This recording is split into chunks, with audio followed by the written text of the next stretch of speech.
And also, by using this theory, you condition your subordinates to not come to you with problems, but to come to you with solutions. Which is huge. That's the role of good management. The monkey on the back theory is a management concept that illustrates how managers can end up taking on responsibilities, referred to as monkeys, that should belong to their subordinates, leading to poor delegation and time management. Please subscribe to our podcast to stay updated. And for more information, visit our website at profspirit.com. Also, if you know someone who might enjoy our content, please share our podcast with them to help us grow. The Let's Get Entrepreneurial podcast is your ultimate launchpad for igniting ideas and skyrocketing your entrepreneurial dreams. Your two hosts will be Professor Gary Palin and serial entrepreneur Ryan Budden. Well, hello, Ryan. How are you doing today? I'm doing brilliantly as always. What about you, Professor Palin? Doing very well. Weather's getting a little bit nicer. Yeah, it's gorgeous here, actually. Our first nice day. I actually put some shorts on for the first time this year.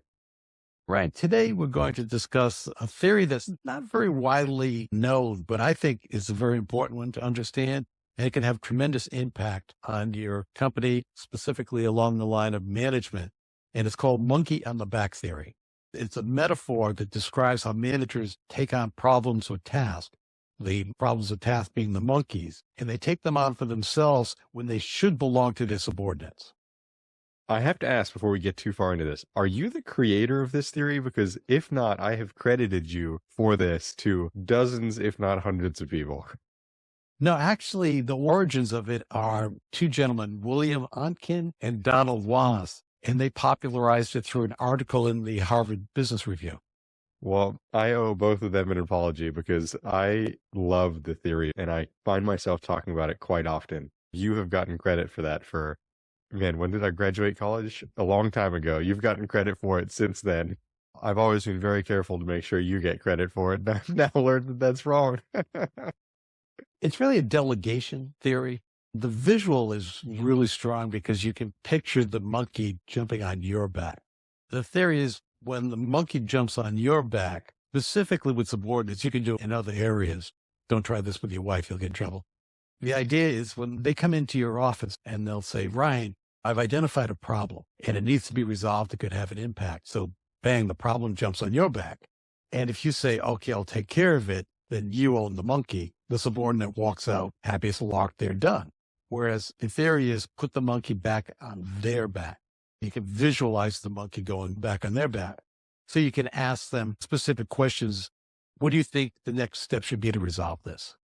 Or how do you plan to resolve this? So you just turn it around with the question to put the monkey on their back, give them the responsibility for it. Yeah, it makes a lot of sense.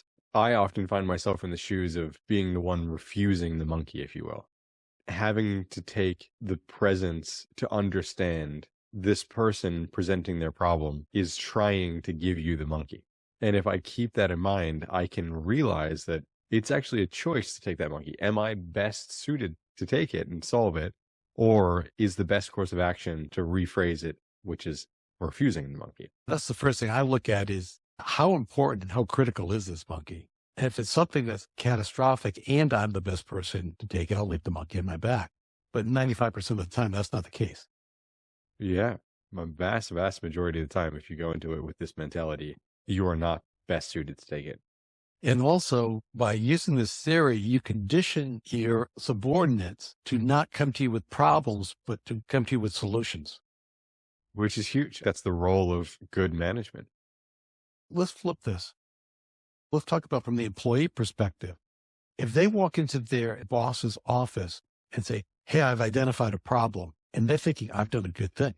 I've put a warning out that something that could be a negative to the business, so I'm doing a good thing. And they keep doing that. The boss is going to think every time they walk in their office, oh, damn, here comes another problem. Right. And you don't want the boss to be looking at you thinking you're a problem. Whereas if you walk in the door and say, hey, I've identified what potentially could be a problem that could hurt our company. And here's 3 ways we could mitigate this. Could you give me some guidance on which one we should take? And I'd be happy to lead the charge to mitigate the problem under your guidance. Now, every time you walk in the door, your boss is going to be thinking this person is saving my butt, because if this exploded, I'm the one that's going to take the heat from above me. and you're going to love that employee. So from a employee perspective, it's a smart strategy to walk in with solutions. Yeah, so you're walking in, to use the principle of the monkey, you're walking in and identifying a monkey and volunteering to take the monkey with you instead of trying to shove it onto them. It's a theory that I've implemented. People listening, they might be doing it, maybe not, but not really know what the actual concept is, monkey on the back theory. And I find that it's helpful because you can talk about delegation for days, and there are strategies for delegation, and you can break down when it's appropriate to delegate, who it's appropriate to delegate to, et cetera, et cetera. But this is just such a tangible way of looking at how that process works. And I found it to be super true.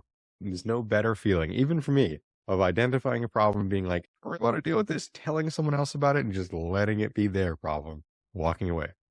The other aspect to this is I once got told by a friend of mine who is a manager at a large company and has made a career out of being a manager, that the turning point for him was when he realized that delegating wasn't lazy.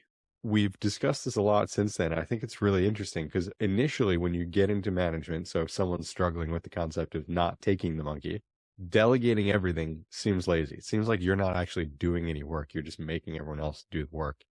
And the way he broke it down is that's actually his job, is to figure out who's best suited to take these responsibilities on and coordinate that happening, not actually do the work themselves. I thought that was interesting. I had a friend that was a purchasing manager of a decent sized university. He had just gotten hired at a major university, a major name, as the purchasing manager. He was trying to convince me to apply for his old job. He says, come on behind my desk. And he opened up his desk drawers that were totally empty. I said, you've already moved out? He says, no, they're always empty. He said, I have no files, nothing's in there. He says, I delegate everything. He was the best delegator I've ever seen in my life.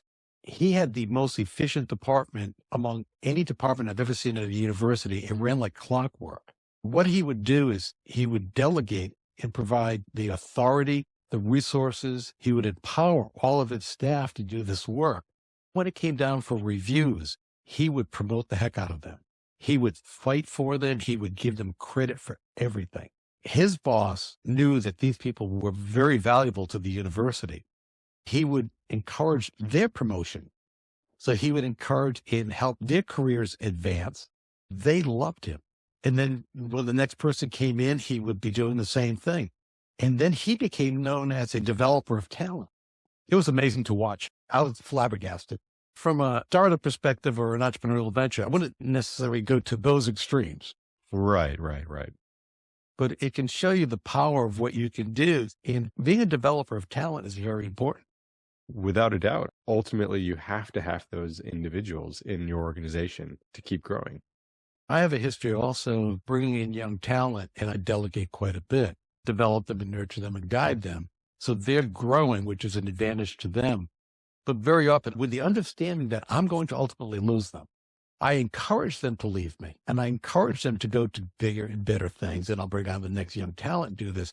By doing that, what happens, whether you're in an entrepreneurial endeavor or any other type of management perspective, is you have people think very highly of you all over the industry. And that's your network. Your network is built by people that are very loyal, that remember you help them advance in their careers. Developing talent, even from an entrepreneurial activity, a lot of times people will try to stop people from leaving the company, whether at times or you should encourage them to, because there's always a ceiling and they can only go so high because the next job is yours and they're not taking it. Unless you plan on opening up another business and they might take it. But if that's not your plan, they're going to get frustrated because they have more potential than what they're doing because they've grown beyond that. You might be able to convince them to stay for another 6 months, for a year, but ultimately they're going to leave and they're going to resent you. That's an interesting way of looking at it. And it's very true. Work and gives you more opportunities. And I'm sure they are forever grateful.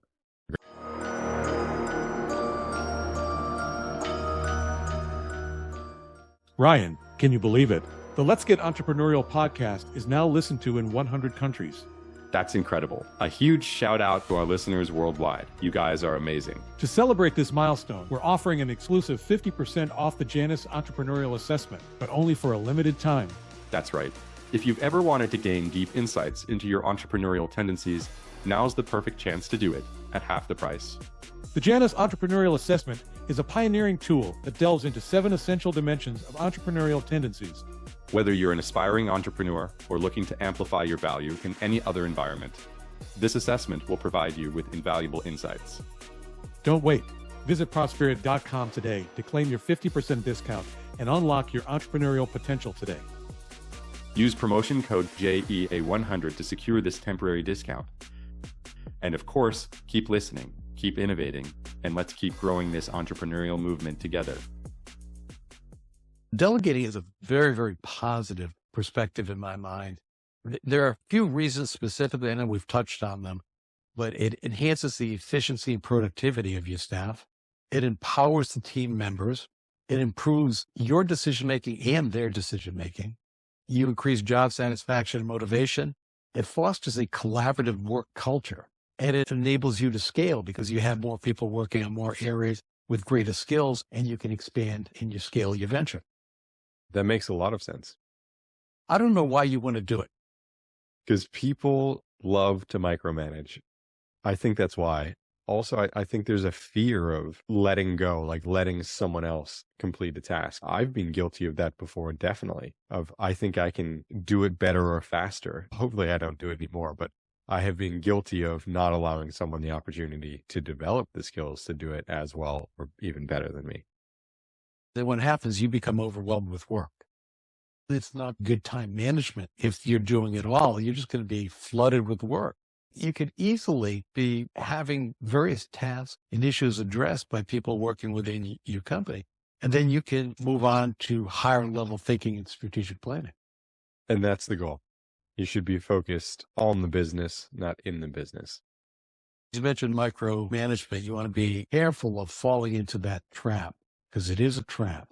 When I delegate, I set clear expectations. Very often I'll set scenarios up with ambiguity. With delegating, I'm the opposite. I set clear expectations. This is what I expect. And then I have regular check-ins.